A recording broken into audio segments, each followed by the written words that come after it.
Good morning, welcome to Carno in Paris.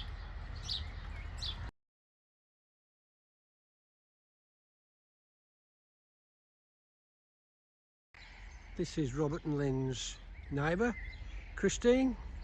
She lives in this house. And there's Robert and Lynn's house, which you can just see right behind it.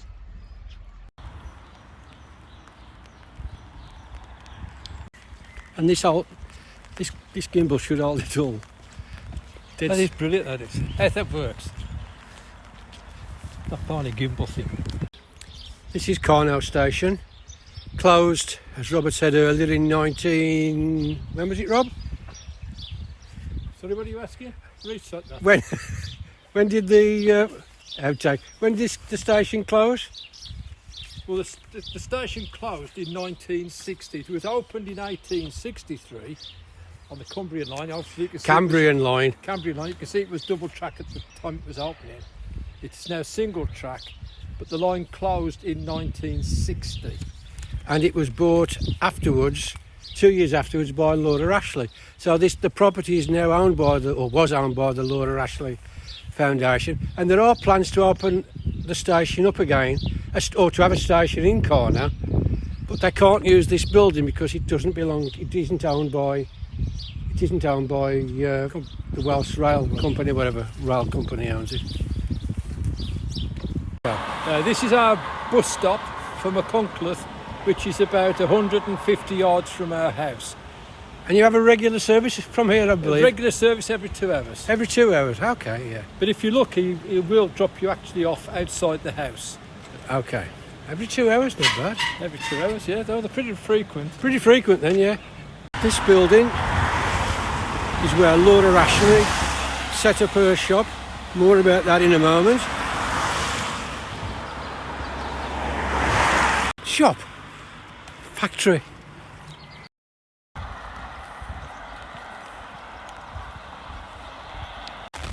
Continuing our walk along Carno main road through the village on this wet weekend. It's one of the better days. Yes, it's lovely today. The rain's quite a bit warmer.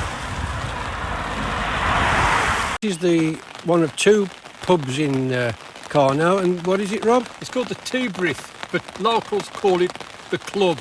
They never refer to it as the Tea Brith. Inside, it's decorated as it was in the 1950s. I've not been in there yet, but they do say it's the cheapest beer in the village. Is it the best beer in the village? I haven't tasted it yet, but it's the cheapest, so it's got to be. Well, it's got Ansell's beer sign out there, so that's... Yeah, but if you're driving past, you wouldn't know it was a pub. No, you wouldn't, The locals said it's very good. Don't take the wife, they said. Don't take the wife. No.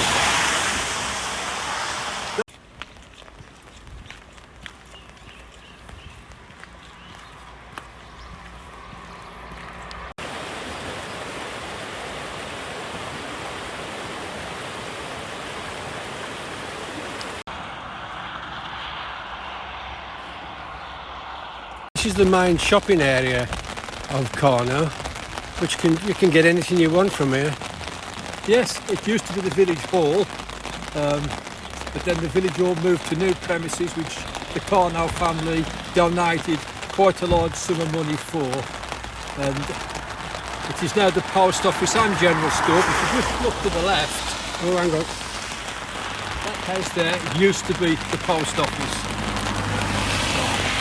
Oh, right.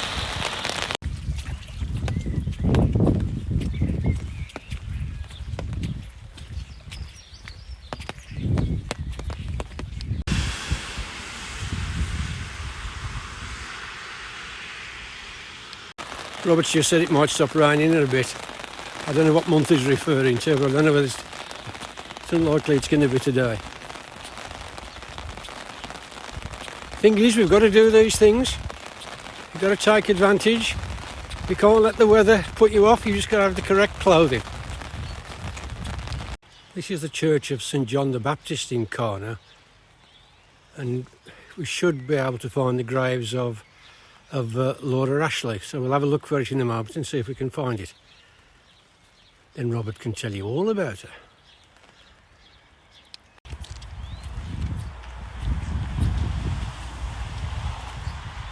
They have to move all them on Sunday. Yeah, that's what church wardens have to do, Robert. Other members of the church. Right. Got to admit, this is a beautiful location. Lovely view of the church. Rain is starting to ease off, I think. Let's hope so. Robert's looking for the gravestones. He'll find it in a minute. He thinks it's up there somewhere.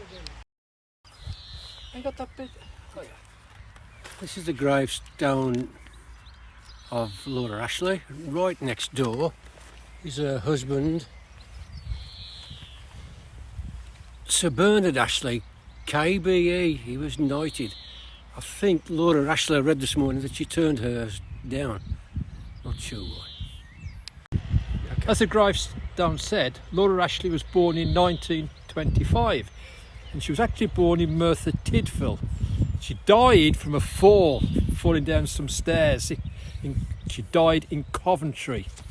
Laura Ashley is famous in Carno, the most famous person in Carno obviously. And she set up a business in a flat in Pimlico, London, but she moved premises to McCuncliffe in 1961. She later moved the premises to Carno and also in Newtown in 1967. The railway line had recently been closed 2 years early, the Cumbrian line. The Cumbrian line was opened in 1863 and was closed in 1960, but she actually moved into the premises in 2 years after that was closed, so it would have been in 1965, although the railway closed in 1960. As you can see, also a family are buried here also. And she is, of course, famous. Laura Ashley wear is printed fabric, printed cotton fabric, which I read this morning. I've been a great follower of Laura Ashley right from this morning when I decided to do this vlog on. But it said that her designs was quintessentially English. And you could also, at the time, get exactly the same curtains to match your carpet. Why would you want to do that? Some people did. Or the wallpaper and the curtains are exactly the same design. I can't think why anybody would possibly want to do that, but if it was popular, that's it, isn't it? In the 1960s it was a thing to have. Oh, I see, right, I'll get you now.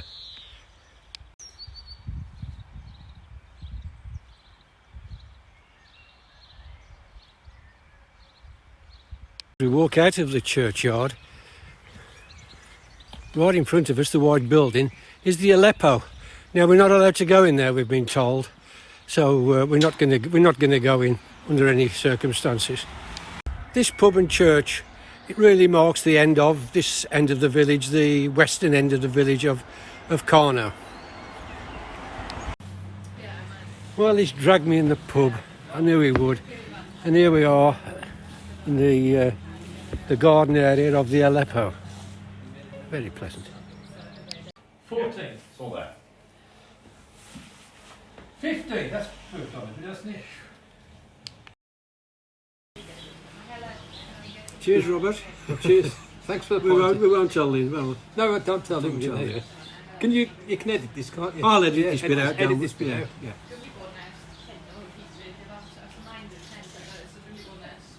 Gorgeous. Nice point.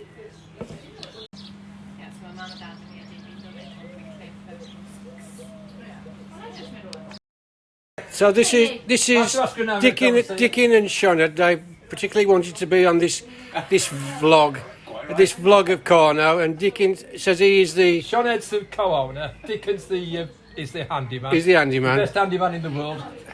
He's the only handyman in the village, I know. Hashtag the best.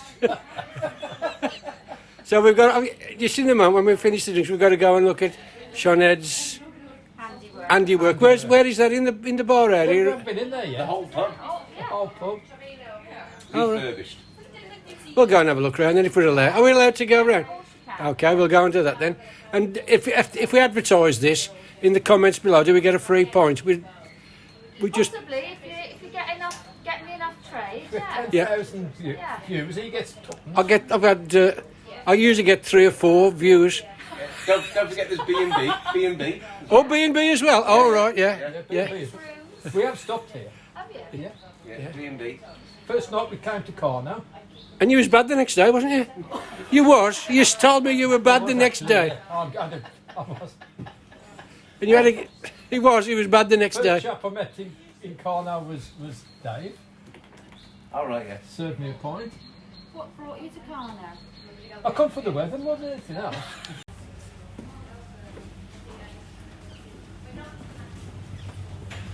New carpet, Dave. Yes. Oh, that looks nice. That's a lot better. That does look nice. One of you's going to get wet. Oh God, yeah. Where did I live there? Thank you. Forgot his hat. There's new carpet, new Yeah, flooring. nice. I like the carpet. Nice, isn't it? The dining room. Oh, lovely. Dining room's nicer as well, isn't it?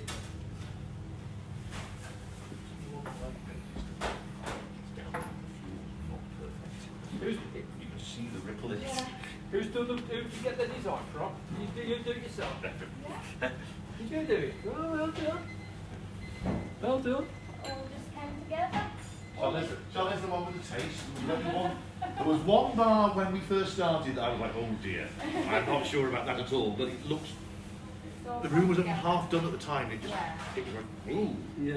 And then as it pulled together, it was like, Do you like all this as well? Yeah. Max did all the paneling. Did Max do the paneling? And we put the floors in, and then the decorating was. Because when you first came to Carno, this place had closed, hadn't it? It reopened with you. Oh, come in. I stopped here the night, the very first night we got here. Yeah. Stepped upstairs, and then we moved in, and then more or less after that. Oh, so you just moved in just before lockdown? Yeah, just got in before lockdown, then it locked down, Yeah. and then we come in a bit when we opened up again, Yeah. and then met you, and then we locked down again, and Oh, I didn't realise that you had moved so recently to the village. yeah, this is just been out just over 12 months. So, Robert, try and make it a bit more interesting. This is for our younger viewers as well, don't forget. it's terrible. Right, so next to the football field we have the Carno Bowling Club, which also sits right next door to the new village hall, and money for the village hall was donated by the Laura Ashley family, which took over from the old building which we showed you earlier on. This chapel was up for sale when I came last year, so I'm not quite sure what's happened to it.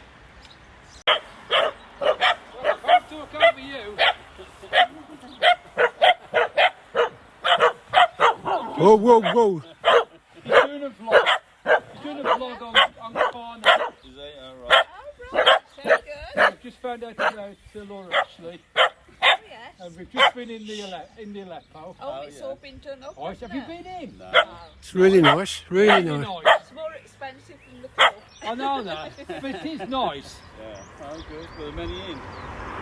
No, No, but to be honest, it's Saturday afternoon. Isn't it? Yeah. And with the rain, you know, you really... walking back past the Tybrit. He's got nice gardens as well, though, hasn't he, Rob? Yeah, most love it to sit out there. I've not sat out there yet. Shall we go and have a look? Shall we go and have a look around the back? Nah, look. I've said behind there. Just a short walk from Robert's house, you can see one of the most famous houses, not only in Carno, but in the whole of Wales. And it is this building up here. And in a short while, Robert's going to give you the history of it. This is the house where 40 years ago, police from 11 different forces descended on Carno for one of the biggest ever counter-drug operations. That drug was LSD. That drug operation, the drug was LSD. And the operation was called Operation Julie. This is also a Grade 2 listed building, as I've just been told by the current owner, Tony. I'll show you the doors of the cellar where all the LSD was made. Want to see it? Yeah. This is Tony, who is the current owner.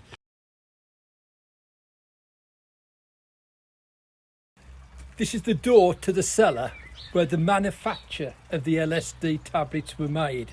Millions of tablets, and the money they've got probably amounts to about 600 million in today's terms. I read that bit on the internet. 16th century floor. Goodness Yeah. me. So when was the house built, do you reckon? I think about Oh yeah. Where's those built? Certainly not. So what they're saying is there's 9 or 10 million pounds worth of LSD still. Yeah. Yes. I like the story. Yeah, the story is that there's 9 to 10 million pounds worth of LSD still buried, hidden somewhere within these grounds. Have you got a metal detector? Was it metal we could go and... no. No, I think you need more than a metal detector. You want a sniffer dog?